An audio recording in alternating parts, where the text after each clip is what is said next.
S-U-E. The podcast you have been waiting for. 6 friends, 6 opinions, infinite laughs. You're watching history in the making. You don't have to open up your eyes, you can clearly see. The number one podcast is GCU Week. 20 years of brotherhood. The Q lot familiar. Raw, uncut, uncensored, and unfiltered. Bub's opinionated. Why Eddie keep you laughing? Steve will get the tea while Shot tells us all what's happening. Spiritual or natural. I'm here for the thrills. And when it comes to PJ, y'all, please say the real. From quick hits, heavy lifting, the mass to the week. We getting ratings through the roof every time that we speak. PA, GA to the Aspens, turning podcasts into under-table has-been. Sports, entertainment, and current events. Sometimes we get pissed, so the crew got a vent. So when Friday night come, you know just what to do. Sit back, put up your feet, and now rocking with the Q.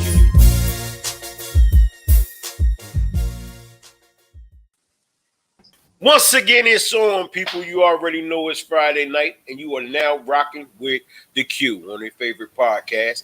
As you can see, we have your number tonight, but we still gonna make it do what it do. As usual, I'm gonna go around and get the introductions from the fellas. We want to send a shout out to Steve, Eddie, and PJ, the real PJ, that aren't on tonight.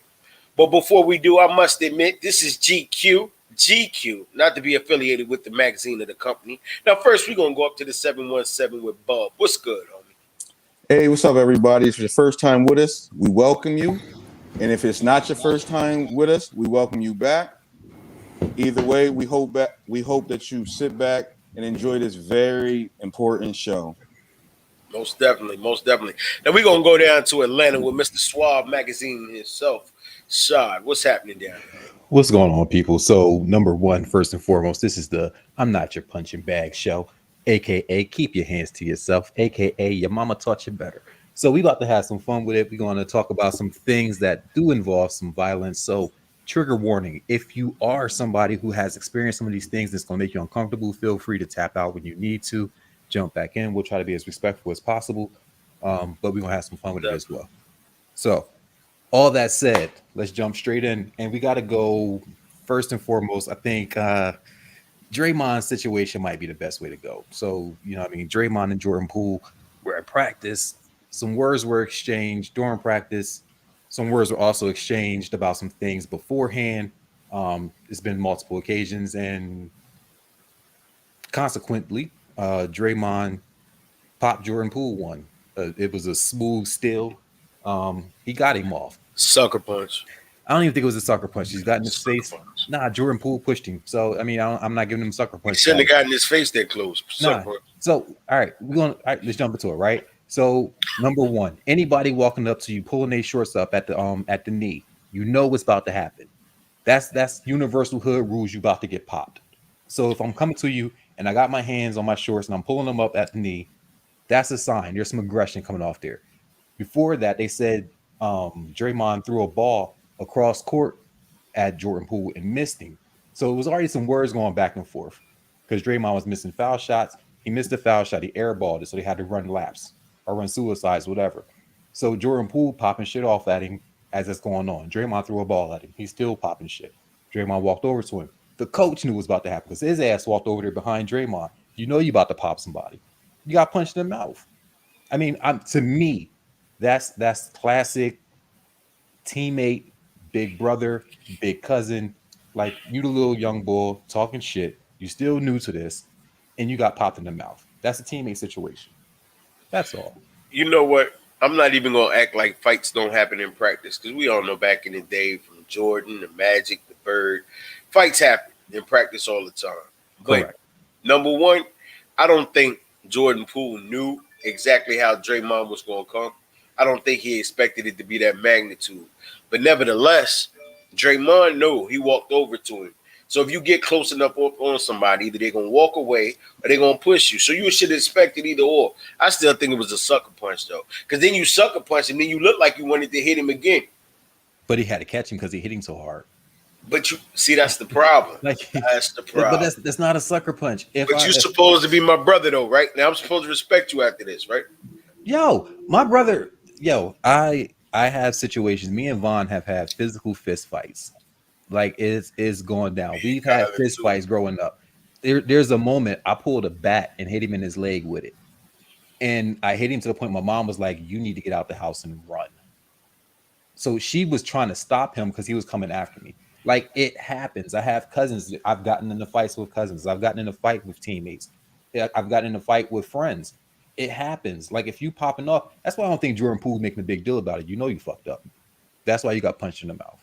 They said he hasn't spoken to him as yet. think And I think there's a lot to it because we're saying it from a family aspect. And we know in sports we say you're a family and things like that. But truth be told, you're still two grown men at your job. Like, we're here because we're paid to be around each other. And if you can't respect me, and Jordan Poole isn't from the hood. You know what I mean? Like, he played college ball with my cousin, so I know he's not from the hood. That's why he didn't even know how to react. He just pushed him out his face like, hey, my man, get out my face. Like, and Draymond knew who he was swinging on because there's a lot of people that he wouldn't approach like that.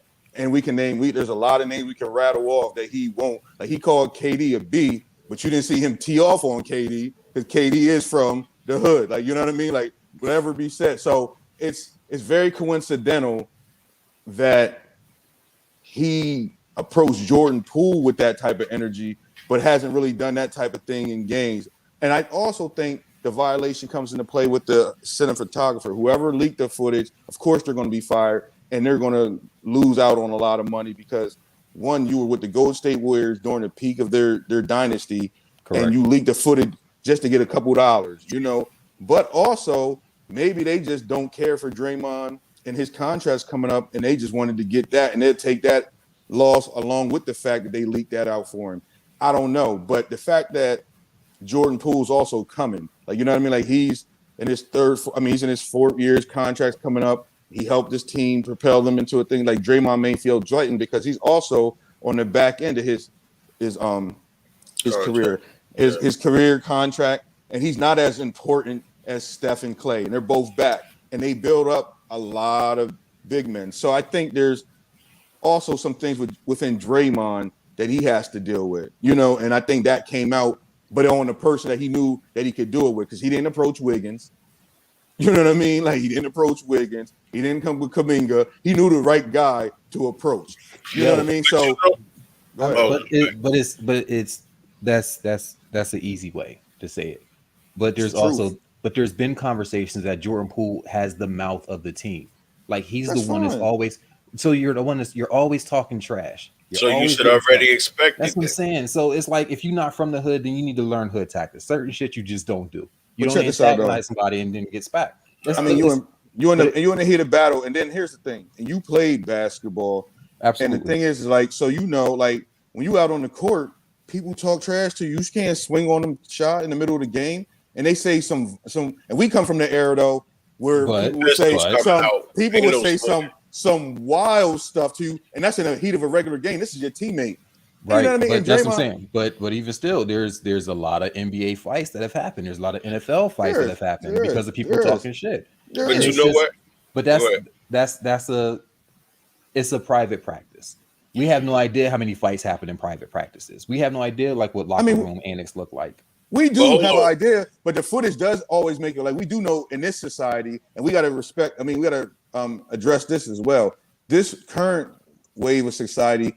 Don't expect that things aren't going to get leaked because this is the, hey, like we discussed before, hey, look at me era. So, yeah, if that's recorded, there's a possibility it might get out. And, like, we document everything at this point. So that's the difference between, like, a lot of fights that took place, like you said, the Magic, Jordan, Shaq, Kobe. Like, we know that Shaq and Kobe swung on each other, but there's no footage to it. You know what I mean? And they just imagine Shaq trying to hit Kobe, Kobe trying to. So we know these things and we're aware of it, but to actually see it looks even crazier because we actually have the footage.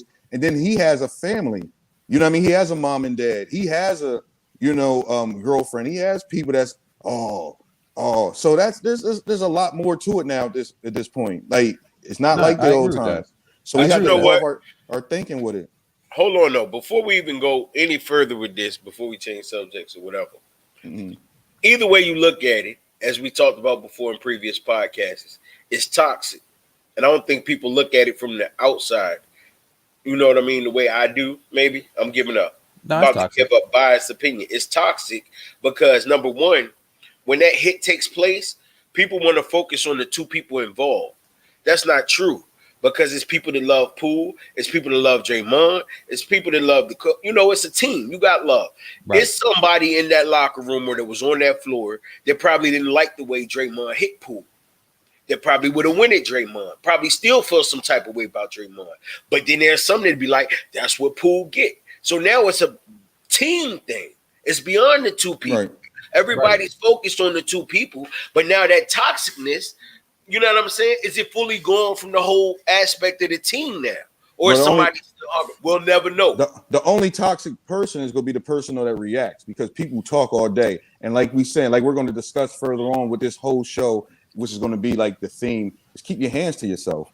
Because just because somebody says something, you have self-control. And as the older statesman, you do have, so because people have talked and said worse to Draymond, I'm sure. You know what I mean? But he's not going to do that if Giannis said something to him because he knows that his block could get rocked. You know what I'm saying? Like there's certain people, but he knew I don't that. believe that. Draymond's not saying that. He's not doing that to no that. Giannis. Like, he's not doing that to no Giannis. But how many fights has Draymond been in since he's been in the league? Because there's literally. Hold up. You mean fights or little moves? Like, nah, I'm right. talking. He ain't been in no fights. I'm not fighting. He ain't been in no fights. There's a whole YouTube video of the best Draymond skirmishes. I watched it. Skirmish. It's not skirmishes. It's swings. He's not fighting nobody. Yo, basketball players don't fight though. You know this. Like stop. No. The Malice in the Palace was a fight. That was why that team was broken up. The Malice in the Palace. That's different. It was broken up because they was fighting the fans. That's the only difference.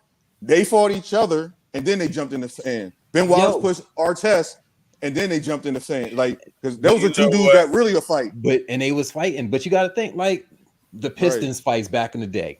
They was fighting. But those was real. That's what I'm saying. Right. So they was scrapping. I'm saying like in a locker room atmosphere, in a team atmosphere, like the young bull is a young bull, and now you stepped up with a veteran and you're popping shit. There's a lead up to it. It doesn't just happen. Look at who you're talking about. You're talking about Draymond Green, the biggest mouth in the NBA almost, right? Bro. So that's what I'm saying. But if you can't, bro, how many times Draymond had talked about? Let's be clear, man. I think that's the problem. There's a lead up to it. And they ran down like all the shit that was going on before this happened. So the lead up to that situation happening is long extended. So I mean, if it had its boiling point at that moment, it's that moment. Before that, that's everything that leads up to that. So I'm not saying he deserved it. I'm not saying it's his fault, but I am saying like if you popping off, expect what you expect. If you see somebody walking up to you pulling on their shorts, expect it. If you push somebody off, you be ready to swing on that person. You don't push somebody and just put your hands back down. It don't work that way. Point taken. No doubt. We didn't talk about this too long. Let's keep it moving. Where we at? I'm saying we're gonna have like an overtime show like Bill Maher and them do. Right. All right. I mean, it's what it is. Like, I mean, it's that. So the next person, Davante Adams, he's getting charged with misdemeanor assault for pushing a press person. Press dude fell back, hit his head. Apparently, got a concussion. Like some other little bruises, stuff like that. Now he's suing them. Is that an overreach? Here's the thing. Let me jump in here and just say this real quick. Y'all just said keep your hands to yourself. I'm keeping it consistent. Okay. It's a money grab, but it is keep your hands to yourself. And this is the repercussions, just like Draymond, we said in the last segment. This is the repercussions from doing something stupid. And the crazy thing about now in Draymond's case, like you said, he has a tendency in videos of doing these type of things. Now, in Davante's case, unfortunately, he's always been a guy who's been a presentable guy, has won Man of the Year type awards and things like that. Unfortunately, that one bad moment of judgment is going to cost him. Like, he's not going to do any jail time. And I get it, but the guy's going to get his money grabbed, and that's what this is. But, again, you didn't have to push the dude. Like, you know what I mean? You got the security guards right there with you. So keep your hands to yourself when you're in these circumstances, because now athletes are making crazy money, which is a good thing for me in my mind. But, like, you got to remember that. Like, you know what I mean? Like, you're not that, like, you're not above reproach and you're not invincible where they're not going to try to take your money. So you got to even on the field of play, practice, keep your hands to yourself. That's what I got to say on it. Well, I'm going to come from the opposite field. Listen, the man was walking in front of him. He pushed him down. Number one, this wasn't just an average person. This was a cameraman. So you know he's getting from one destination to the other. You see what I mean? You push this man down holding equipment, bag of equipment, and everything. Mm-hmm. Now, whether equipment broke, whether it didn't break, the bottom line is you put your hands on me when you shouldn't. And whatever repercussions, like you were saying, Shad, absolutely. If you put your hands on somebody, then you should be able to take whatever repercussions come your way. I don't care if you was mad at a play. I don't care if you was mad how the game went. You take that out on your team, the Gatorade table, or something like that. You don't go pushing nobody else. Number one, it ain't got nothing to do with the game. Except for taking shots. And then you just don't do it, period. Agreed. You just don't do it, period. So again, toxic behavior. I'm gonna play devil's advocate. As a member of the press, there are occupational hazards. So I understand you want to get the shot. I understand you got a producer in your ear telling you what to do. I get that. Your job is to do it without being in the way. So if dude's trying to get down the tunnel, get out the way. Like you're trying to put the camera in his face because you want the reaction. You want to see his emotion, whatever. It's like, oh, get in his face, make sure you get this shot, get that shot. I get it. There's an occupational hazard. If you're on the sideline, you got a camera and you're taking pictures and the ball comes that way, you might get ran the hell over. So it's like, where does it stop? I mean, as press people, we have to do our jobs without interfering with your progress. So if you're trying to walk that way, my job's not to get in front of you. My job's to get off to the side, get whatever angle I can get when you're going to the side, but you're trying to now be in this person's. But was he really taking pictures of him or was he going past? It looked like to me he was going by and just got in front of him and he pushed him. You're in the way. Occupational hazard. Move. Man, like that's you got to be aware of what you're doing. Like I can't.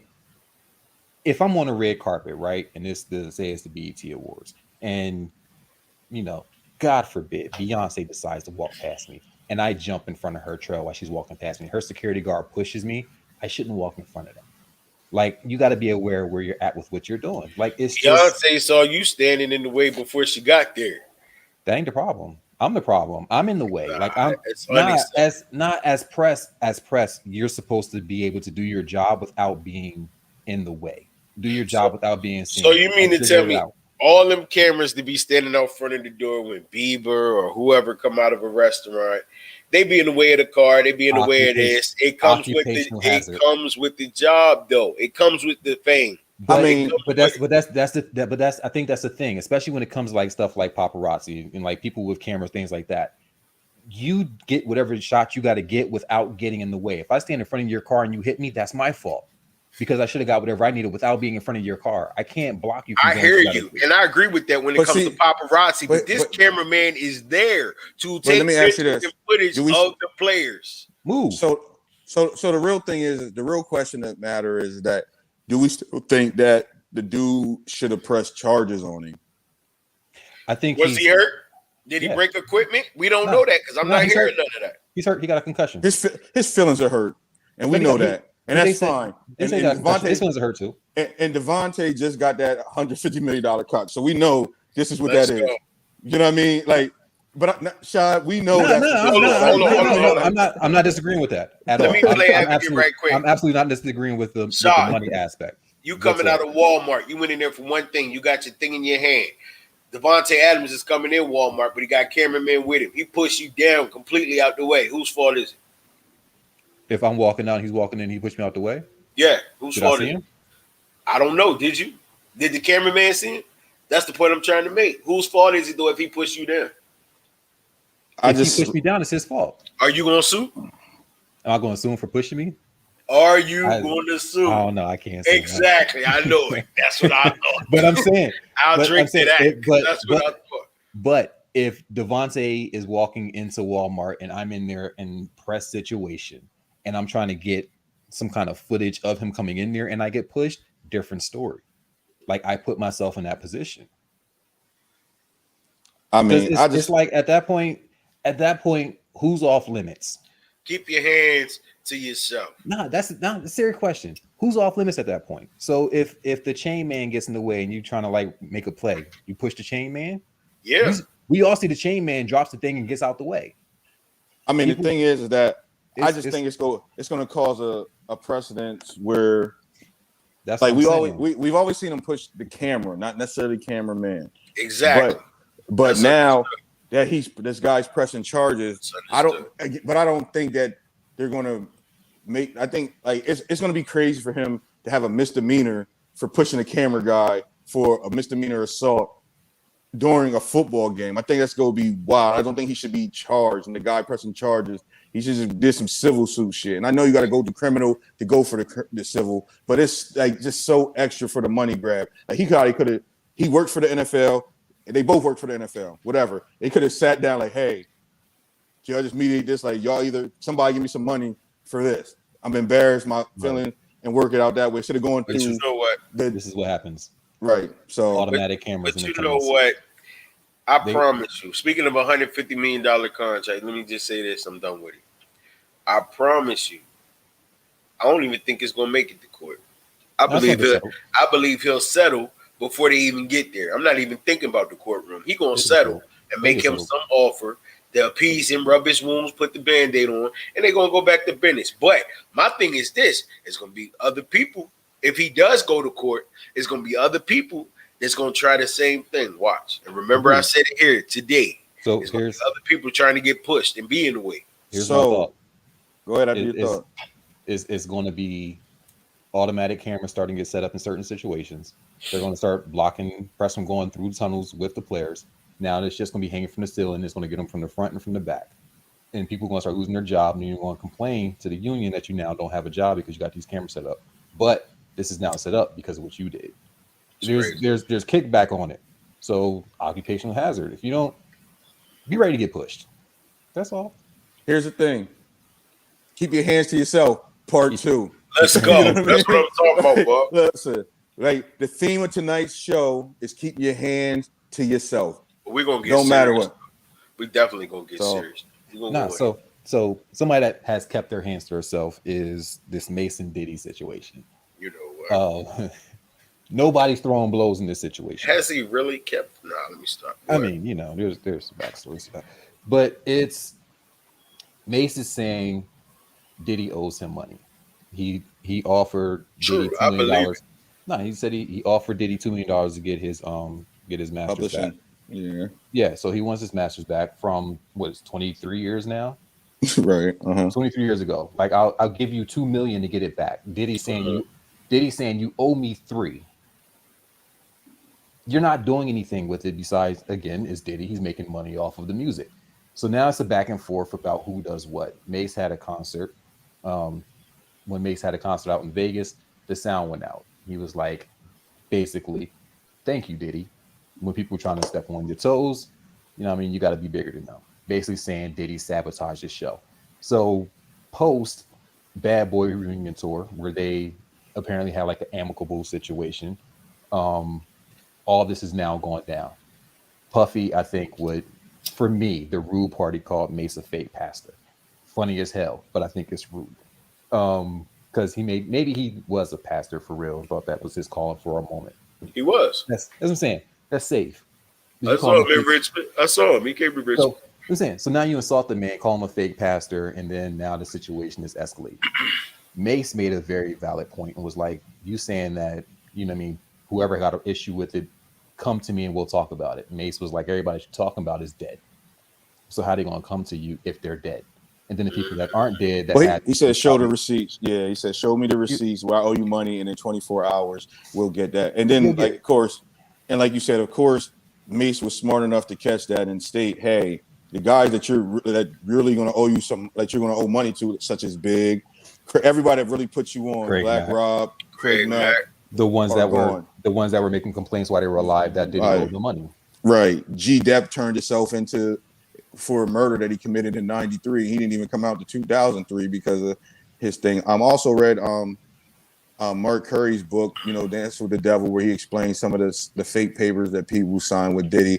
I here's the thing.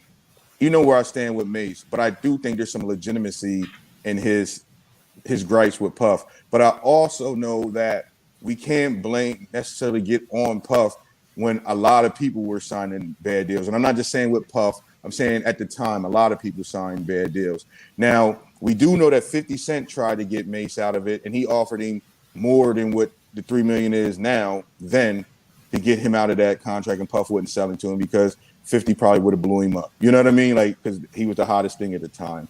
Puff also made the statement that, hey, Mace really only gave me one good album, even though, because at first Puff said he only gave me one album, but we know that Mace had Double Up. So Puff's like, hey, wasn't able to recoup nothing because you didn't really put no videos out for that. And then the Welcome Back album, which kind of flopped. But he's only speaking of the Harlem World album, which went 5 times platinum. So I think that they both have some legitimacy. And then, like, with Mace making this gripe about the 3-headed monster tour with him, Jadakiss, and Cam failing due to Diddy, I think Diddy did pull some strings. Absolutely. But again, what did Mace think was going to happen? Like, when you're like, instead of just taking it as a man, going to the man and talk to him, because like you said, you've had this relationship with him. What did you think was going to happen? He has power because Jadakiss and them got to go ahead. But he went to the man and talked to him. Like, this has been going on for years. Right. So you've been doing it privately. So privately you've been saying, yo, let me out of this. Like, let me get my masters. Let me just own my shit. Like, you've had it for 20, at that time, I guess it would have been 20 years that he had his stuff. Let it go. But Diddy's Diddy. He needs to make money off of the plays and the streams of people whose music is old, because it ain't coming from nothing he got new. So I remember he did, I want to say it was either Day 26 or Danny Kane. He was on Making the Band. He was talking to the lawyer on the show. He was like, yo, write something up in the contract where I can get out of this. Like, he was trying to kick somebody out of the group. He was like, put a language in the contract so I can kick them out that they don't know. Like, that's the kind of shady stuff he does on the backhand. So he knows he's giving people nasty deals. Nobody that's on Bad Boy for real made a grip of money being on Bad Boy. Well, of course not. Like, again, like, not even total. Like, well, no, and that was his sister. She wasn't really his sister. People used to say that, but like, the thing is that, again, that is true. Like, there's a something out there I've seen where I read that he's the only artist that's had more than like 5 albums on Bad Boy. I think the next closest was 112, and then by the time they got to like their 4th album, they would split a partnership with Def Jam. You know, exactly. He has a long track history of having very bad circumstances with his artists. Mace brought up another key point, though. He brought up the fact that like all the paperwork is in his mom's name, which is the truth. Like, we know that. And so how did you think you were going to go on tour again? Like, Mace, you're making too many things public. You know what I mean? And then like he's still like Puff still knows how to play the game where he's in the right people's hands still. You know what I mean? So he has backing, and I just think like he's not going to ever get anything truly resolved. Like, you know what I mean? Because like you said, for him to call him a fake pastor, like, I believe that I kind of agree with the situation, but what did you think you were going to get with, you know, like with this approach? So you think he basically just beating a dead horse? Yeah. Right. He has to get with some power hitters in order to come up off of this. But that's, you know what I mean? Like Mace has to give some power hitter. Can Mace get out of his Bad Boy situation? Because from my understanding, he owed Puff the last album, which was Welcome Back. So he put that out. That was supposed to be his last album to fulfill his contract. So what's keeping him from getting out from under Diddy? The $3 million that Puff didn't recoup for, you know what I mean? Like everything associated with Double Up and Welcome Back. That's a loss. He's not taking it. But as the owner of it, though, he has the right to say, hey, if you want it, you give me this X amount of money, right? I'm sure Puffy has made $3 million off of Mace. Harlem World initially went 5 times platinum. I'm sure it's been further now than that. So that's what I'm saying. I'm sure he's gotten his money worth off of Mace. I'm sure it's not just still sitting at $3 million. Yeah, but Mace has to buy it in order to get it back. So you're putting him back on $3 million again. The man offers you 2. You tell him no. You owe me 3.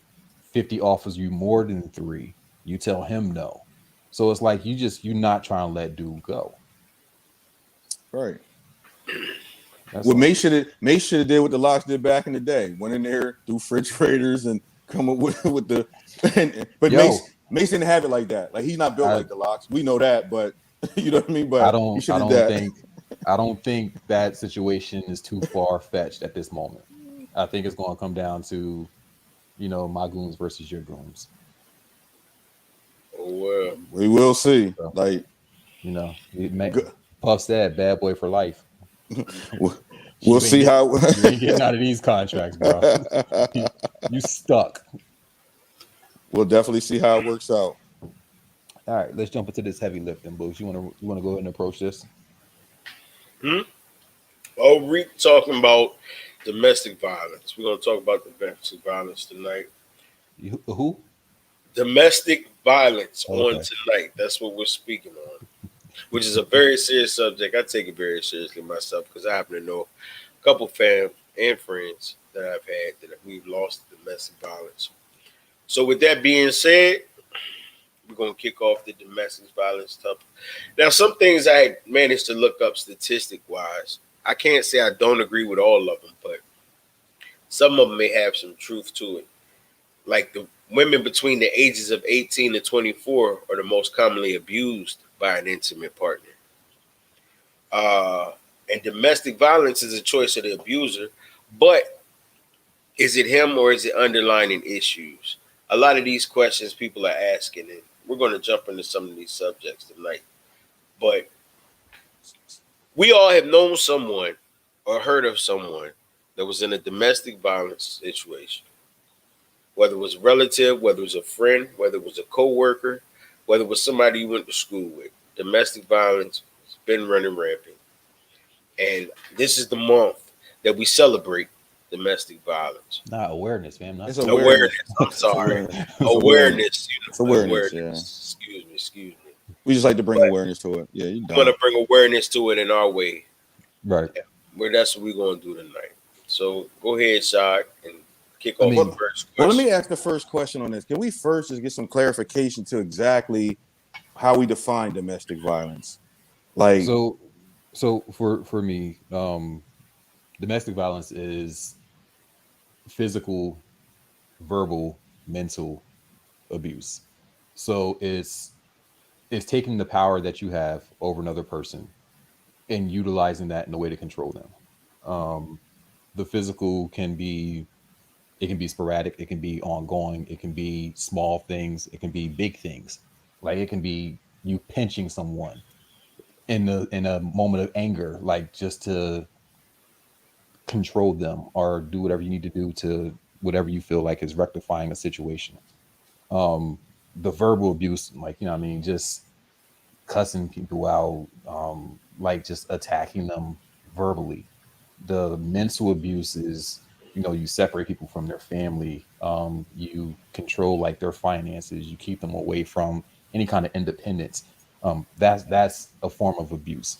So there's levels to it, and there's different ways of looking at it. So it definitely isn't just, all out, Tina Turner, Ike Turner brawl. Right. There's levels to it. Like it can be small things that you just don't know about. It could be a chick just like smacking the dude in the back of his head because you're angry or because you're upset about something. Like that can be considered domestic violence. There's a lot to it. So we need to like make sure that it's not just seen as, if you don't have a black eye and a busted lip, then it's not really considered domestic violence. That's not true. Right. What about you, Buzz? How would you define what domestic violence is? Like, what's your idea of what it is? In my opinion, with the background I have, I would say violent or aggressive behavior most of the time. It's in the home, typically involving the abuse of a spouse or a partner. But it doesn't have to be that. It could be a family member. You know what I mean? But just to maintain or gain power, like Shai said earlier, or just maintain control over a partner or intimate partner or significant other.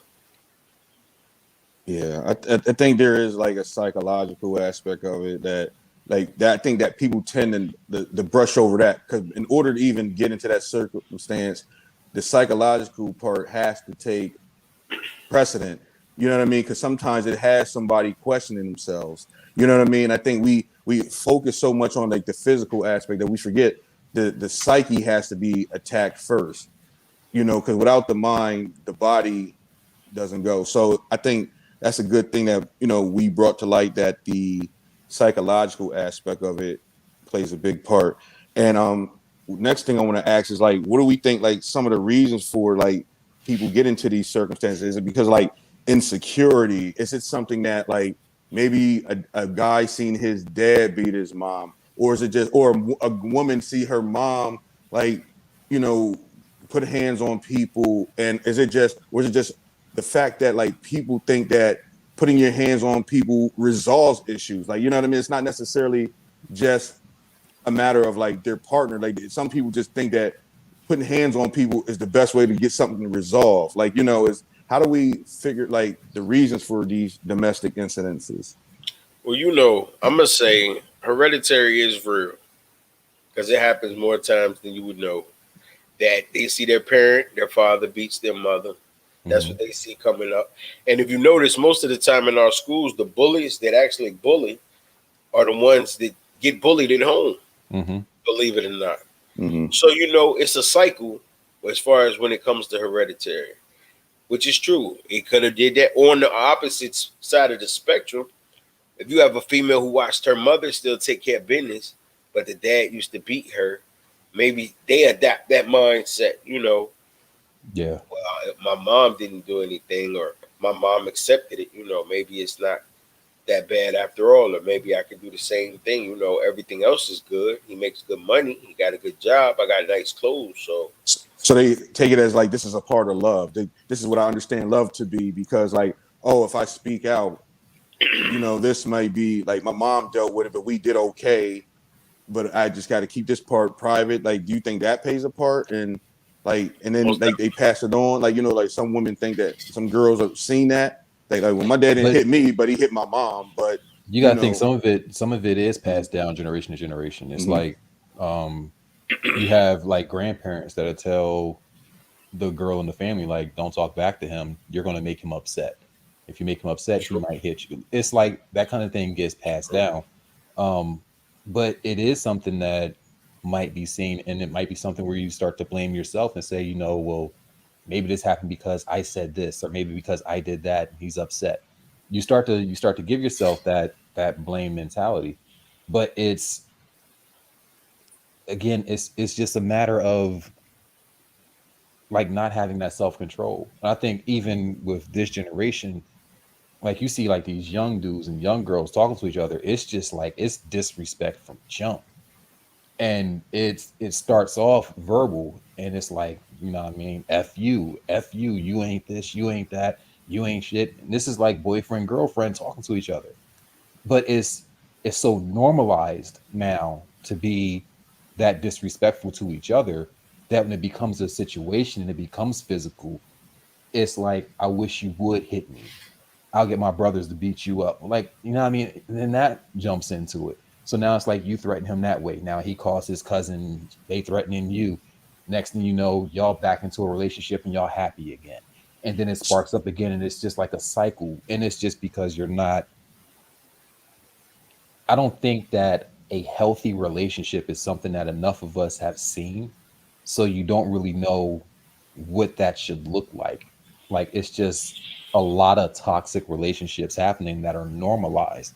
And you think that, you know what I mean, if we fighting or we arguing or we cussing each other out or whatever, that's just a part of a relationship until it gets physical. And that's why I say like the mental abuse and the verbal abuse sparks up into the physical abuse. So it's a lot to go into that. So you touched on something that was key there, because you said a lot of toxic, because I think where people get comfortable with toxic relationship is the fact that we're always explaining that, hey, people stick together, they stick it out, or the fact of like, we're not perfect people, so you got to try to grow together. But there's a certain path or a certain way, a certain point that you get to where you got to understand that these are red flags that can lead to danger, not necessarily something that, you know, that you should continue on. Like there's, like you said, if it's verbal, emotional, like you said, where you're feeling in a state where it's like like, nah, this don't make me feel like me at all. It's not the matter of like if you're like you said, where the communication is so harsh that it keeps building stronger and stronger and getting worse every time. That's a red flag. That's not Right. a thing. And I get it. Like you want to give somebody that you care about, you know what I mean, the benefit of the doubt in circumstances. And again, we may have seen it and people make mistakes, but where do you find that might be something a little bit too much? That might be a little bit too risque to kind of go back to that. You know what I mean? And I think that as people, we're also taught to forgive people. And then it leads to these things. And I think that's where this mistake goes down, because we got to start correcting the communication, how we communicate, when we communicate, and what we're communicating to people. And I think, how do you notice that these red flags can turn into something that's dangerous? You know, I think that's the thing. I think that we see red flags and we just push them aside. Like why? you excuse it. I think Could be a number of reasons. I think a lot of it is that people are uncomfortable being alone, and you feel like you have to be with someone. So it's like you feel like you have to be in a relationship. You have to be with this person. I love you, so I'm gonna let that slide. And then it's like, I love you again, so I'm gonna let that slide. But you know red flags when you see them. You know toxic behavior. It's like you have people that say, "Oh, I'm in a relationship with this person because he's a protector. If something happens, I know he's going to go and fight for me." That's great. But what happens when that fight for you turns into fighting you? So it's like people, I get the protecting aspect, but you have to also know, like, people have a balanced aggression. Like, this is only happening because of this. If something small happens and this person pops off heavy, that's a problem. Like, I don't need you to go from 1 to 100 over, you know what I mean? They put salt on the French fries. Like, that's too much. So you gotta know people's aggression, which is also, I think you don't date long enough. So you're not staying in a situation to get to know someone before you're jumping into like full-fledged relationships with these people. You got folks moving in with people that they met a month ago. Like, you don't know this person. So it's a level of getting to understand people. You got to ask people, family members, like their friends, like, yo, what's he like when he's mad? What's she like when she's pissed off? Like, how does she react when she's upset? What happened that time she got into that fight? Like, what was that about? Well, how can you tell if someone's insecure that may lead to that? Because in a lot of these cases too, we do know that, and like you said, like we know that a lot of these cases take place due to insecurities about themselves for whatever reason, financially, like you said, upbringing. So how do we able to like understand, like, oh, this person has some insecurities that might be dangerous? Like, how do you get to that? Because it develops in steps. It may not even happen at first. You know, it may become simple. Like, one night you tell me you going or you say, "Oh, I'm going out tonight." And is it, where you going? You see what I'm saying? The first may be just the where you going. Then the next time it happens, she go out, have a good time, whatever. Next time, where you going? What time you coming back home? I want you to be home by so and so. Or can you be home by so and so? Then it turns to, I want you home by so and so. Then that turns into, you're not going out tonight. But let me play devil's advocate on just part of that. So when your partner goes out, we live in this crazy society where we see mass shootings and all types of things taking place. So sometimes, as a partner, would you want to know where your partner is going? Just on, like, is it bad to ask them where they're going? I don't. I think a properly communicated relationship would let you know, hey, I'm going out tonight. We're going to such and such. I'm going to be with these people, that people. Exactly. I'm gonna try to be home back around this time, just so you know what's going on. If you need me, call me. I'll keep my phone on me. Whatever. You know what I mean? It's communicated. If you're dressed walking out the door, it's like, you going out? Where you going? That's different, because that means you're not communicating, which is already showing that there's a problem. Because you knew you were going out, so why not communicate that with the person that you're with? It's just, that's what I'm saying. It's a lack of like understanding how relationships work. And I'm very much like from friends the whole way down. Like I'm very much the, what I mean, call me if you need me kind of person. I have friends that share their locations with me when they're going out. And it's like, yo, I'm going to such and such with these people. I share my location with you just in case anything pops off, you know where I'm at. I'll let you know when I get home and I'll turn it back off. Like that kind of stuff. So that's especially my female friends that are like in different cities. Right. And that's just, again, it's just the communication aspect and saying, what I mean, that's more in case anything happens, somebody knows where I am. But if you're in a relationship, the person that you're in a relationship with should know where you're going before you're planning to be there. So you shouldn't be out somewhere and I have to like ask you where you're going. But you're already dressed. That's what we do. Well, like me and my queen, prime example. I work evenings. So I work every other weekend. So it is what it is. So if I get a text, say I'm at work and it says, hey, me and Nika going to so-and-so tonight. It's this going on or they having this. All right. And the same thing every time, like clockwork. All right, baby. Have fun, be safe, and call me if you need me. Right. You see what I mean? But you got to know, and I'm going to go back because I'm going to pose a question in a minute, but I want to go back to the psyche because you have to know the difference between regular behavior, as we like to call it, or normal behavior, and toxic behavior, or controlling behavior, or demeaning behavior, or nasty behavior. You got to realize it and call it for what it is. Sometimes you don't need an understanding as to why. You just have to call it what it is because that's what you experiencing. That bruise, that black eye, call it what it is. Don't try to figure out the why. You can figure out the why later. But let me ask you that real quick on the why though. That's my question. The real thing is though, when it's toxic, especially when we're young, because we see this a lot, like Shai was saying, with a lot of the young, and we're older, so we're talking about there's relationships where the enthusiasm comes from the chase and the adrenaline of toxicity. Like, you know what I mean? Where right. So then it escalates. So how do we get children and people to understand that, hey, like that's not it. Like effective communication in these relationships, like toxicity isn't the move. Like, you know what I mean? Like you have to start communicating early, and like you don't have to string somebody, like you're going to disagree, but it doesn't have to go to this point where somebody's showing their insecurity and it just keeps traveling. You keep bearing it, and it goes into this hellacious kind of state where people are hurting people or saying violent or vulgar things to each other. How do you get to that? Like this stop. You got to recognize it for what it is, because the only people that can truly change a relationship are the two people in the relationship.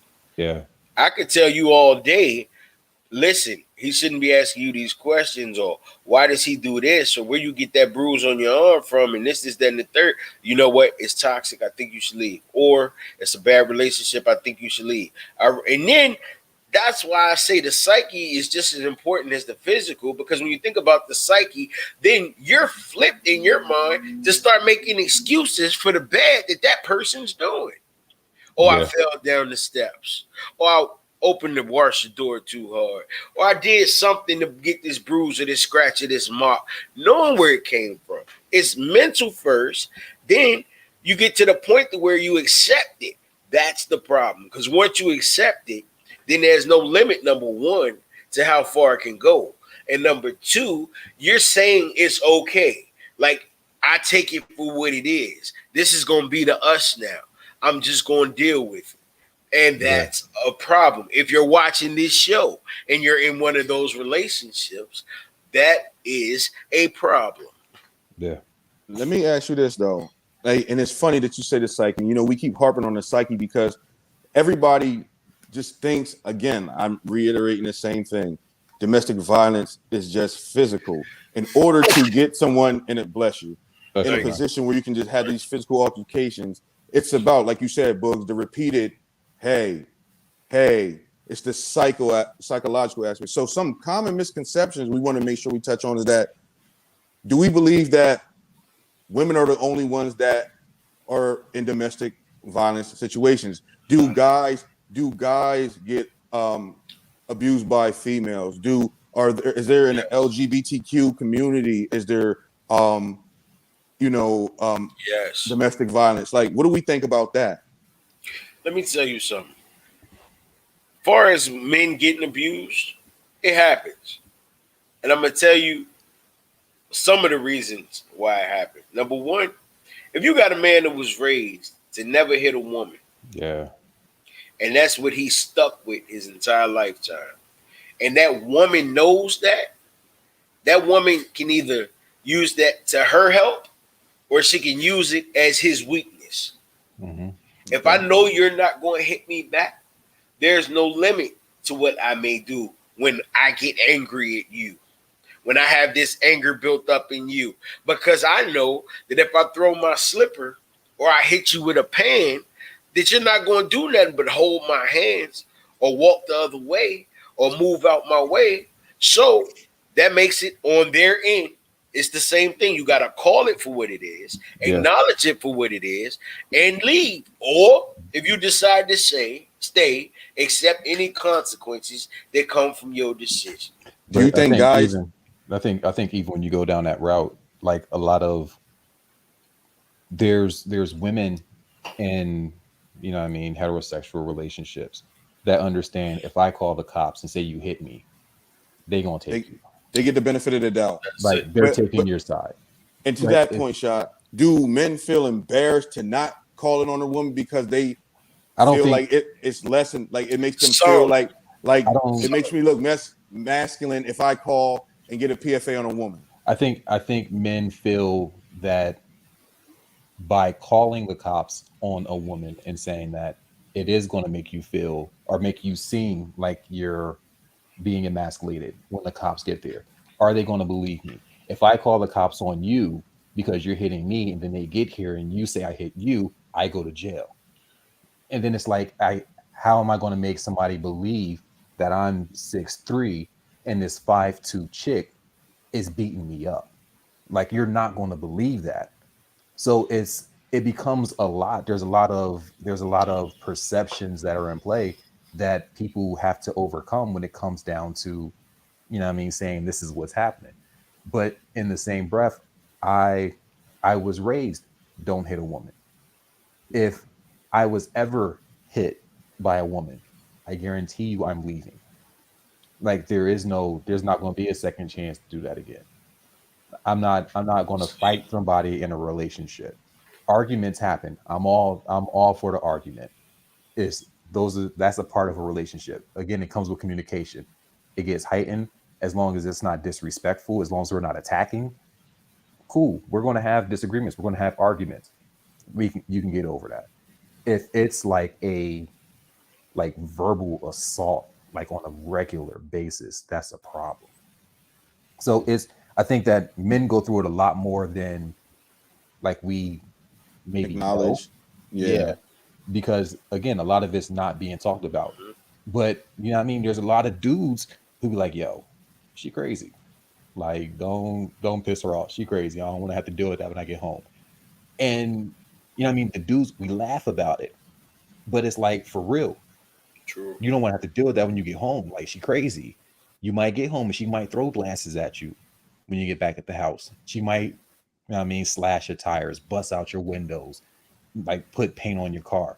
Like that's a guiding line to like physical abuse. You're next. So it's that mentality of thinking that that's just she wild when she's upset. No, bro, that's borderline. You're going down the wrong road. I got a question for the both of you right quick. I want to put out there. I got a question I want to put out there right quick. Why? And let me finish. Why do you think? Well, I know it's one reason, 2 reasons, 3 reasons. But why do you think women or men choose to stay in these toxic relationships when they have, or if they have, a way out?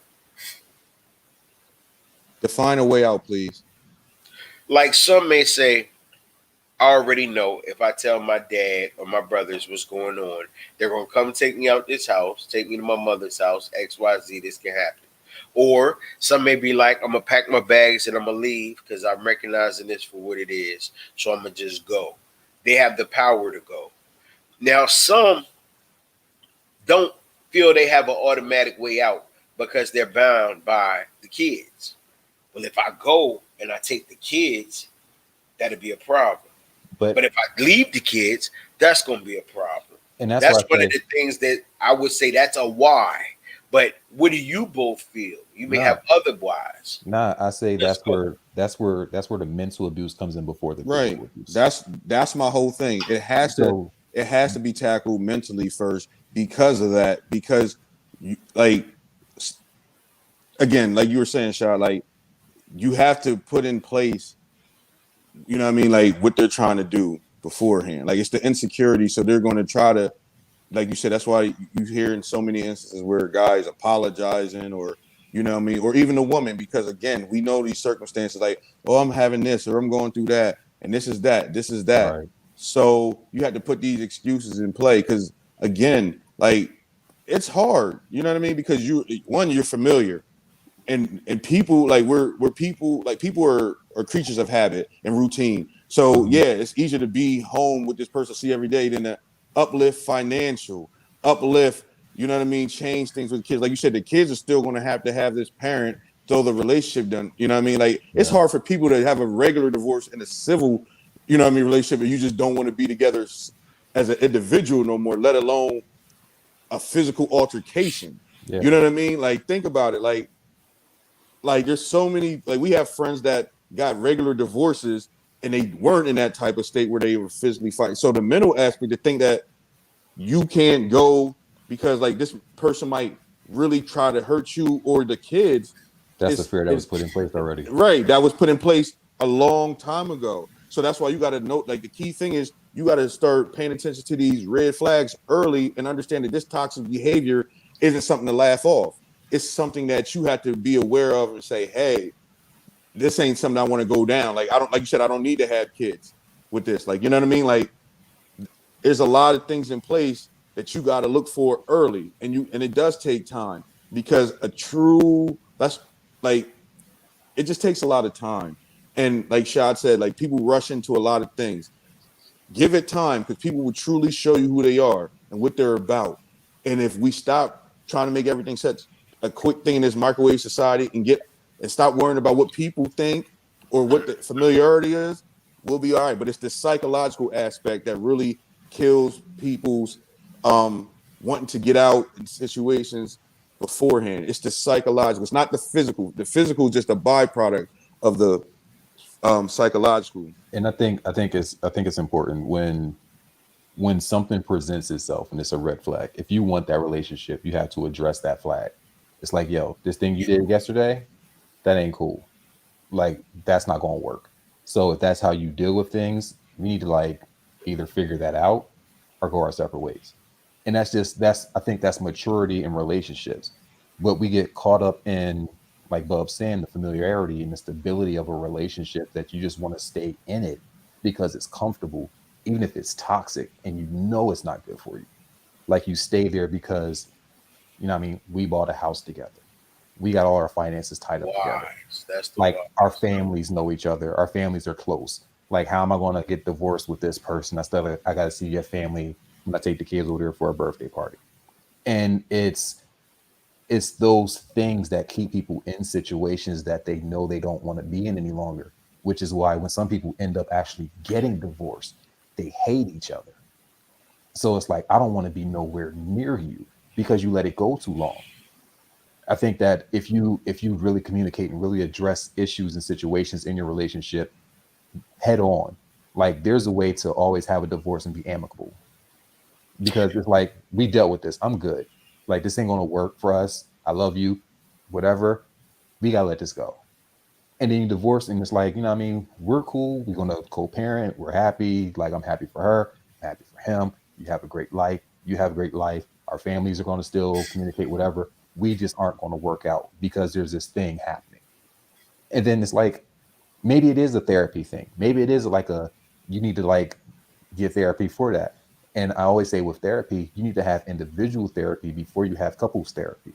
Right. And I feel personally, if you're in a relationship, there should be continuous couples therapy. Like there's always going to be issues that are coming up. You need guidance to get through that kind of stuff. And as spiritual as I am, a lot of people say, you know, just pray about it. Some stuff ain't about just praying. Some Right. stuff you gotta Unload. go to somebody that's a professional. You got to unload that baggage. And see, Right. to your point, Shot, I think you both should go to individual counseling and couples counseling. Absolutely. If it's something that's decent, like if it's just like you said, financial, and like you said, you argue, but like if it's in a physical realm, you got to really start considering something different, like because of the fact of like if it's getting so toxic that it's crossing the line that you can't not put your hands on someone and it be physical. Yeah. And that's not even if you have children, because of course the children saying it is the obvious, like, yo, that's a no. But if you're getting to that point where it's getting so fevered, where putting your hands on someone is the way that you're trying to get them to see your point, you're failing. Yeah. You know what I mean? And you don't need to be with that person. You know what I mean? Because obviously the way you're relaying it and the way they're receiving it isn't working. And it's not worth it for either one of y'all. Like, you know what I mean? There's someone for you that may be more responsive and understanding the way you deliver stuff, and vice versa for them. And we got to start understanding that it's not the end of the world if you got to leave somebody you've been with for a while. But you know what I mean? Like, I got a question. Would y'all go as far as to say, I'm gonna give you two examples, that it's weakness? And the reason I say that is because from which person? About the abuser or the abuser? That's from the one being abused, from the abused person. Would you go as far as to say it's weakness? And I'll put this out there. Let's say we have Rochelle, who gets into an argument with Clyde. Clyde tell Rochelle, you know what? I'm done with it. Go upstairs before I knock you out. Or go upstairs before I do this. And Rochelle actually goes upstairs. But then you have, on the other hand, Rashida, who was once married to Clyde. She's not married to Clyde no more because the same situation happened. Go upstairs before I knock you out. Who are you talking to, Clyde? You won't do X, Y, C. Is it a difference? Would you go as far as to call it weakness? But I think weakness for what? For not standing up for themselves in that situation. I think the one that went upstairs bought herself time. So it's enough time for you to go get your stuff together. Maybe when Clyde go to work, you pack your shit up and you leave. Because if I threaten you, I'm going to knock you out. At some point, I'm going to do it. So it's a threat now because you're not mad enough. So I don't think that's weakness. I think that you just have to make strategic moves after that moment happens. So when that happens, it's like, okay, that wasn't cool. Let me call such and such so I can get up out of here. Let me figure this out. Let me separate this. Let me get this in motion.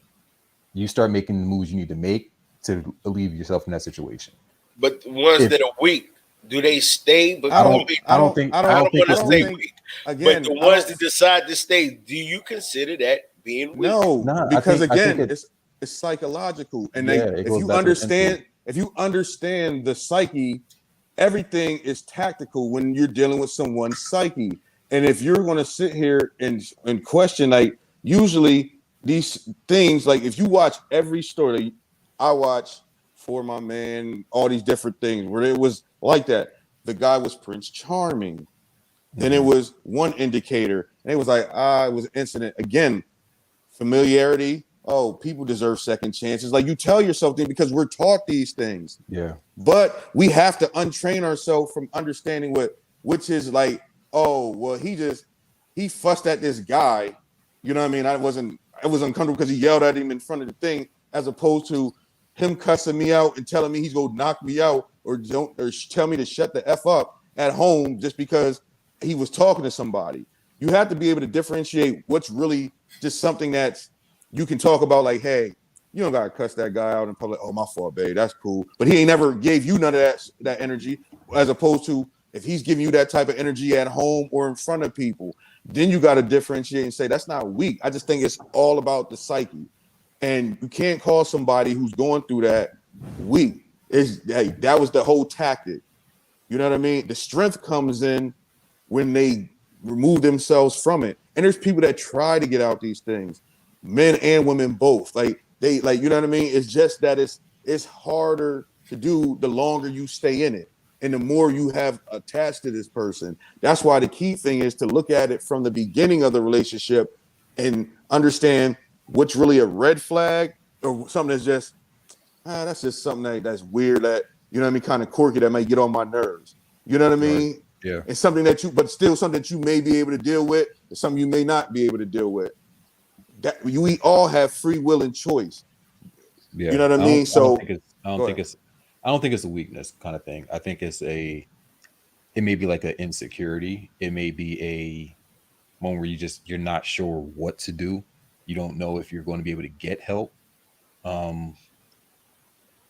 Again, maybe you may be blaming yourself for it, which goes back into the psychological part. I think that we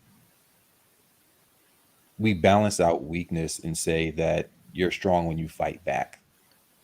And that's not necessarily being strong. That's just defending yourself. Reactionary. If you fight back and you still stay, it's the same thing. You just had a fight and now you're physically fighting each other and you're going to get in bed together. Like I think it's a lot to it, but I don't think weakness is a part of it. I think, especially again, when you start secluding the person away from their family, you start secluding them away from their friends, you start telling them, nobody's going to believe you. Nobody's going to love you like I do. Nobody's going to be there like I am. Nobody's going to provide for you the way that I do. Who are you going to go to? Where are you going to go? Nobody talks to you. You don't have anywhere. It's like that kind of thing, because it takes time to separate people. If you're really close with your family and then all of a sudden you're not there anymore, you haven't seen your family in 5 years. You're not going to cookouts. You're not going to dinner. Right. Exactly. It's like, now I'm going to be embarrassed to come back and tell y'all I'm in this abusive relationship with this person that y'all told me y'all didn't like how he did this thing back then. And I told y'all to stay out of my marriage, which becomes another issue. It's like you jump into things, being the person from the outside, you see it happening and you jump in. Now I'm here ready to defend you and you're telling me to stay out of it. So it's like, if I jump in, you get mad at me. Now it's like, I'm trying to figure out where I balance in that, because I see this, you're not addressing it, but I can't get involved because you're telling me that I'm making it worse. So it's so many like dynamics to it that it's uncomfortable for people to get involved in that situation, to say you need to walk away. Because I think if the person that's in is not ready to walk away, like you're not having an effect on that. And I think it's lazy to try to label somebody. And I'm not saying you labeling somebody, but they figure that someone that's going through, like, the label someone weak in that situation. Because again, if you understand the psychological aspect, but everything, like, people are creatures of habit and we need routine. But then you think you love this person, like, you know what I mean, in a lot of ways. And then it also takes into effect your background, that person's background. There's so many different dynamics that, to sit there and say like, oh, there's reason they're doing this because of that, is to be like, nah, it's just trying to make it black and white. But these situations are never black and white, except for the fact that you need to get out. You know what I mean? So with that being said, how do you think, once you identify that you're in these circumstances, what do you guys think is the best way to try to tell someone that they need to get out of a certain situation? Like, have you ever noticed someone that you felt like, man, that doesn't look right in that relationship? And how have you approached them with it? Like, how would you tell someone that's been in a situation like that? I've been down that road, and I mean, I did everything I could to help that person. That person knew they already knew. And then sometimes, like I've said before in previous shows, you have to be just sick and tired of being sick and tired. You got to have your breaking point. Some people have to have that breaking point to make them move on from whatever situation they may be involved in. Yeah. But needless to, well, how did you know? Like, how did you know that this person was in a situation? I was happened to be let in. because I was a confidant Okay. of the one being abused. Yeah. Okay. I was the one she could come and talk to about anything. Okay. And I was gonna say I that. wouldn't help her get straight up, no transparency. Let me put it that way. I mean, everything that ever went on, I was Okay. I was made aware of. Because I looked out, I reached out, I helped her get her first firearm. I helped her do this, for the protection of her and her babies. You see what I'm saying? Prior to all of this. So of course I'd be one that she trusted when things started happening, and this happened, and then this becomes stolen, and this happens. And once I said what I said, and I have to admit, like, I thought, it was going to be some naiveness, and it was, for a minute, because it's like, what it is, this, that, and the third. But I said everybody, that's why I said some just have to get to that point where this is it. That's the final straw. Yeah. I'm not never again, like never. And it's sad that some people wait that long to when they actually want to do action. Because believe it or not, some people don't make it. And that's No, we know that. To the breaking point. So I think that real quick, shot before you jump over, real quick, book. So did the person feel comfortable coming to you, or did you notice it and bring it to them and give them advice? Well, the person had a conversation, and I had certain questions that led to another conversation. I'll put it that way. Okay. And then, of course, that's how I became. Well, I was already a confidant, but you know, once you feel you could talk about that or it's called out, it's like I opened the door. So what steps did you provide to that person? I helped the person get a firearm. Did you tell them to leave? They needed me. Yes, sir. And they did. They did leave, and they went out motel, and some of us was helping with that and things of that nature. And then lo and behold, not too long after, it's like you back there. Yeah. Was she in Did the person stay in communication with him? And how did you react when they told you they went back to that? I was upset. That's anger. I was upset because, I'm like, okay, well, we got you out. We helped to get you out. Now it's like, where we go from here? Until it happens again, because you already know. And I told, it's going to happen again. It happens again. It's not, right. It's just when it's going to happen. Not if it happens. It's going to happen again. It always happens again. It's never just the first time. I mean, the last time, excuse me. So in this situation, is the person currently still in the situation, or did anything come from that situation? She's gone. Permanently. Any kids involved? Anything like? So she's going from a domestic violence situation. No, she's gone. She's dead. She was murdered. That's it by the guy. By her. Wow. Sorry about that. Yep. Sorry, Shad. No, that's what I'm saying. Like, I think that's where it gets touchy, because you see it and you try to address it, and it's like you do what you can to get that person out of the situation, and you're trying to like pull because you see it going south. And I think this is where like friendships are like extremely important, because you got to have somebody, if not a couple people, that you can be completely honest with and say, this is what's happening. I'm not really sure how I feel about it. Like, what do y'all think?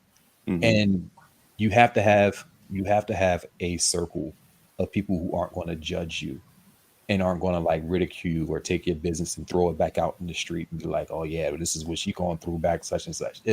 You got to have those close confidants, because sometimes that's your only outlet. But then it's like when people come to you with it, if that person's coming to you, you have to take it seriously. And I think that's where we make those mistakes. And it's like we joke about it, like we all watched What's Love Got to Do with It. It was funny when she was in the house and was like, $5 fine your ass. And it was funny until like it really struck her what she was saying. And it was like, yo, that's really my life, and you're laughing about it. And that, I think that becomes a situation. It's like, all right, you better go on. You're about to get pissed off. You're going to beat you in the car. And it's like, you laugh. because it becomes a joke because you obviously you see it. And then when they get in the car, it's like, yo, what you say to them to make them say something like that? Why would they say that? Why would they make that joke? And it becomes an issue. So I think you have to like really have people on your side, really have people advocating for you, really have people watching situations and saying, yo, if you need me, I'm here. So you think we desensitize it sometimes? Absolutely. I don't even think it sometimes. I think we're a completely desensitized population of people. And under that same desensitized umbrella are the same ones that say, well, you know, that's not my business. So Right. Let me ask, stay out of that. Let me ask you this, Shad. Have you had an incident like, with books thing? Did you have a friend or someone that, reached out to you that was in a certain circumstances and you expressed to them like, hey, this doesn't look right, or no, I had a friend. Okay. I saw it in person.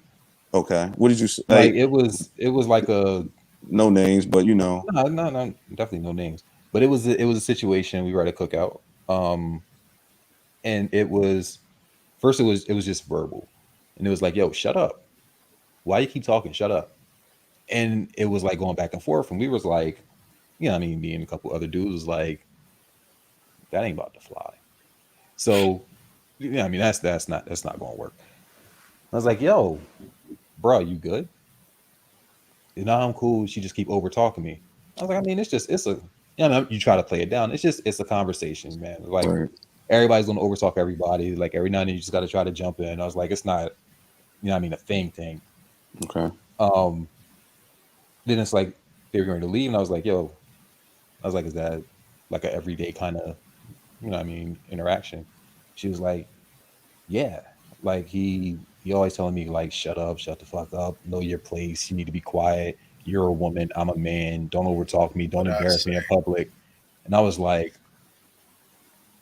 you realize that's not how a dude and you're in a relationship with should be talking to you.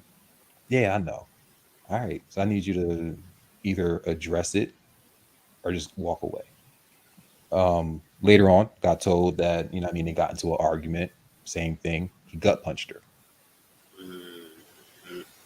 And she was like, it knocked the wind out of her to where she was like bent over and he was like, I told you stop talking like that. Look, you made me do that.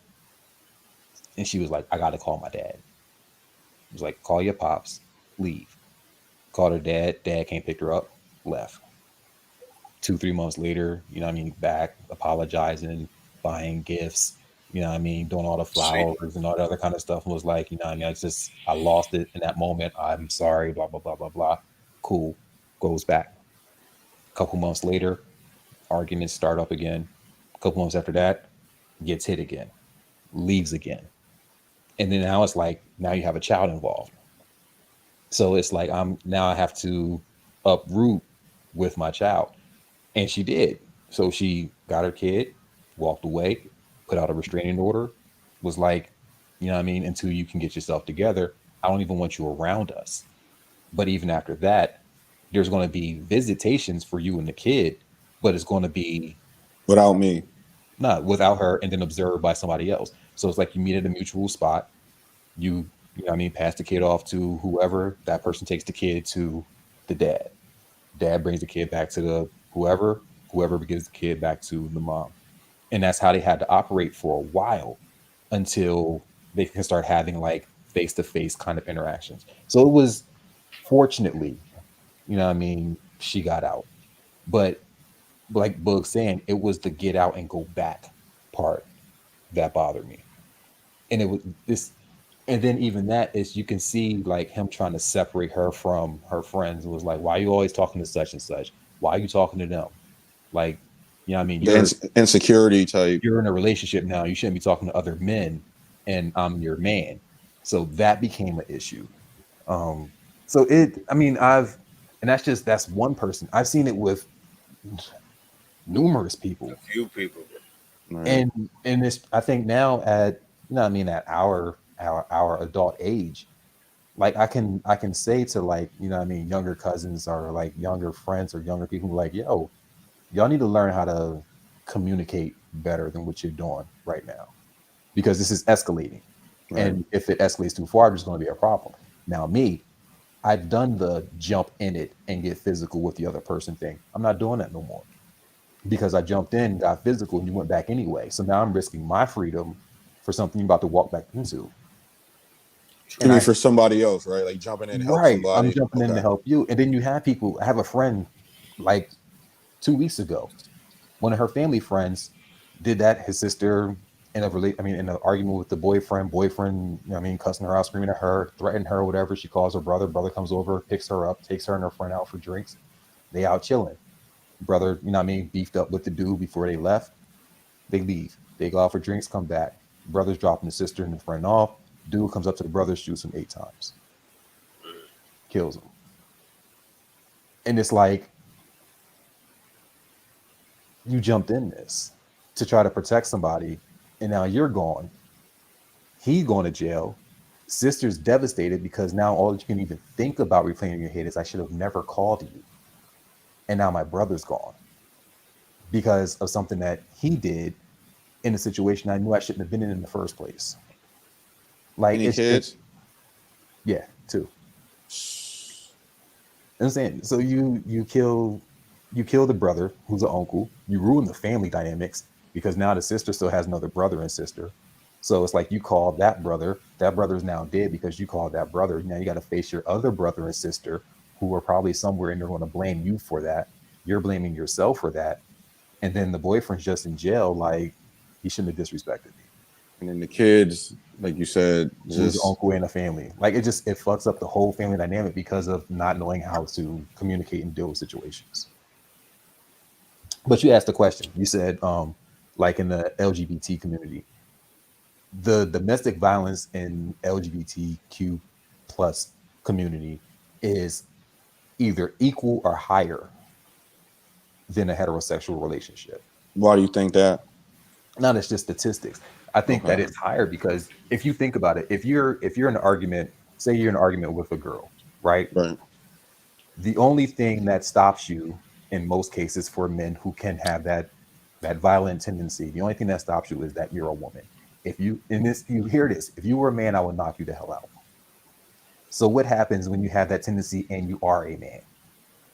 So now that testosterone bucks up and you got 2 men fighting for that alpha spot, and now you're going to fight. You got women who deal with women, and it's like, I can fight you and kind of get away with it. So now you're fighting. It's just, and again, there's not a lot of communication in those situations. You don't know how to like argue as dudes and argue with another dude without getting physical. We're taught to fight another man when you feel disrespected or you feel like you're trying to intimidate me. Like, you're not going to punk me. And I think a lot of people tend to forget, like, gay men are still grown-ass men. They still fight like grown-ass men. They still have reactions like grown men. Like, the fights happen, and it's like it's almost normalized in the community because that just happens. That's just how it is. Well, to your like with that, do you think that with that, like, society doesn't take it, or like even the courts or the cops aren't going to take it as serious? They're just going to look at it as like an assault because they're same sex. You know what I mean? Like, they'll view it as an assault instead of a domestic situation because of the fact that it's the same sex in these incidences. I hate to say this. My perspective, the LGBT community is the throwaway community anyway. So whatever happens over there, y'all figure it out. Y'all deal with it. Like, who cares? Like, y'all fighting, that's what y'all do. Y'all fight. Like, I'm not getting involved in that. That's that little domestic thing y'all got going on, and that's how it's treated. So there isn't the same kind of reaction as if a man called and said, or a woman called and said, this man is beating me. If another man calls and says, this man is beating me, like, that's my domestic partner, like, the threat will become, if I come over there, both of y'all going to jail. Okay. Are you going back in or not? Okay. And that's just where it's at. And you got to think most people, I'm not going to say most people, a lot of people, I think, in the community, either one, have been abandoned by their family or like discarded from the family. They don't have anywhere else to go. They don't have any other resources. Like, they were probably either in a secret relationship for one to start, or you're in a relationship and nobody approves of it. So now, like, if you don't approve of your lifestyle, you can't come here. You can't come live in my house with that lifestyle, like influencing whatever you're like. It's a Right. lot to it, and it's just, again, it's the throwaway community. Unfortunately, that's how it's being seen. So so is it an insecure thing, or the fact that this, like, again, it goes to the psyche of the person involved in the situation? Do we think it's just the fact of, like, again, like, someone's aware that the fact that it's not going to be viewed as a domestic situation? Because I think in some cases too, and like you said, this is like even with guys and women and women and guys, like sometimes that stops you. The fact that like, if I get this on like my record or something like that, it won't. You know what I mean? Like, you don't want that domestic tag. You know what I mean? Or It's things like almost that. like Go ahead. it's almost like bragging points. Like, I had to put my hands on them, and it's seen as like that's normalized. Like, yeah, we got into a little scuffle. Like, I had to, you know what I mean, I had to throw my hands at him real quick because, I mean, he forgot who the hell I am. And it's normalized. So it's like, especially in the community, one, there's a lot of alcohol. There's a lot of drinking. There's a lot of fast relationships. There's a lot of short-term relationships. So it's a lot of like, met that person, live with that person now that I met last month, in a relationship for 4 months, break up, gone. And it's just, there's the stereotypes that go with that, and a lot of it is just stereotypically, a lot of it is just like a party relationship, and it's seen that way. So until like that's really understood, and the communication again goes the same way, there's a lot to be learned. A lot of those relationships are younger kids, like they're younger dudes, and fighting is a big part of the community. It's a big part. Like, you fight other dudes for whatever reason. You fight the person in your relationship. You fight people outside your relationship. You fighting straight people that might be fucking with you. It's just like, you have to be a fighter, and that's how you deal with everything physically. Is that because of everything that's being suppressed? Like, you know what I mean? Like you said, if you're not comfortable, or I wonder, like, if it's because of the fact of, is it people that are open and have like the support of their family, or is it more or less like, I would love to see the numbers on the fact of if it's people who like have to suppress and, like you said, to not have the support of their family, or I don't even think if you're suppressing, it's not even not having the support. I think the people that don't have the support are the ones that are open with who they are. It's the suppression is like a different level. So it's like, you really can't go to somebody and say, this is what's going on in this lifestyle that you know nothing about me having any kind of involvement in. So you can't do that. It's the people that know, that are, again, thrown away by the family. Like, you can't be in this Christian household like that. Excuse me. So I think there's a lot to that. I think that there's a lot to be worked on, but it takes the same level of communication that it would take in any other relationship. I think that it's the same red flags. It's the same, you know what I mean, precautions. You just got to look at it the exact same way. There's nothing different about it. So the key thing that we notice is that there's a lot of variables that play part into why these people are having these toxic relationships. But the one thing that we can come to the conclusion of is that don't take red flags lightly. Yeah. If you're in a situation right now where you're truly unhappy and it's been getting so physical that you're just trying to stay for some other reason, the only reason is you. So get out. Like, don't try to find every other reason to be there. If you aren't happy, you're never going to be happy. You got to find, and everything else can be replaced. You can get a different home. You do, like, but we need you here, and we need you to understand that it's definitely not worth it. Like, it's not. your kids can go to a different school. They'll struggle, but like the peace of mind you'll get from getting away from this bad relation. This is for men or women, straight or gay. That doesn't matter. Please just take this time to really listen and understand that it's not worth it. That you can start over, and you need to. If it's at that point, if someone is constantly putting their hands on you or blaming you for something, and it takes you out of what you're feeling good about, and it's nothing that's harming them. Like you said, if you don't see your family, please. There's the number at the bottom. There's a website. You go to local shelters, find out. Like, we have the internet. You have a phone. Make an escape strategy. Please take the time to find a way to get out. There's somebody. Like, you may think that there's nobody that'll help you, or you may not have family. There's somebody willing to help you, and there's people out here that love you. We love you. You know what I mean? Like, we'd rather hear about another person saved than another person lost any day. So, agreed. Whatever else you fellas got to say on this, it's just a very tough situation, and we just know that. Again, just love yourself more.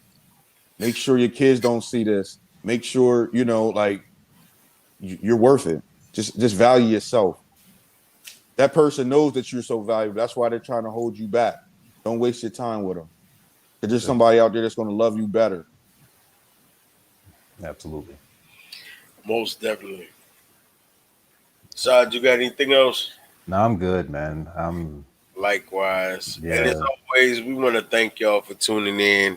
And again, the number is at the bottom of the screen. If you need help with someone who needs help, call 1-800-799-7233 or visit www.thehotline.org. There's so many other places you could have been on a Friday night, but you decided to be here with us and rocking with the Q, and we appreciate you each and every Friday night. We pray that you be happy, be safe, but most of all, be you. Take care. Q out. Q out. Keep your damn hands to yourself. No doubt.